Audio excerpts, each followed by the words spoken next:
Senator, you said you're using AI to kind of run through some different scenarios. That's interesting because that's sort of what Jamie Dimon was suggesting the government do last week when he was speaking at the Reagan Library, except for he was suggesting that you stress test it for much worse times, kind of like the banks have to do these stress tests. Did you stress test it to find out if GDP dropped to 1% or if it dropped to negative levels, what that would mean?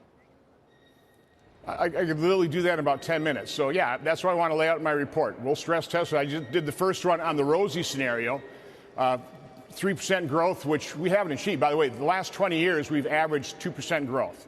So Reinhardt and Rogoff talked about in their book, this time it's not different, or whatever the title was.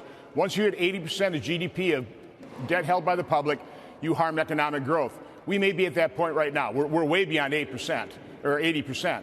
So again, we have to look at this, and my latest chart just shows at what you said, Joe. Obama, his last term, he averaged deficits of $550 billion. Trump's first 3 years, $810 billion. Then, of course, he had COVID, $3.1 trillion.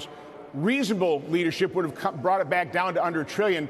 Joe Biden averaged deficits of $1.9 trillion, and that's where it starts. We're going to have a $1.9 trillion deficit rising to about 2.5 over the next 10 years.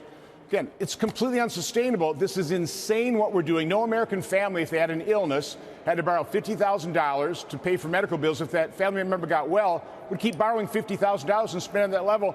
That's what the federal government has done. It's completely unjustified, but we need the time to do the work. And I'm sorry, the one big beautiful bill, we haven't taken the time.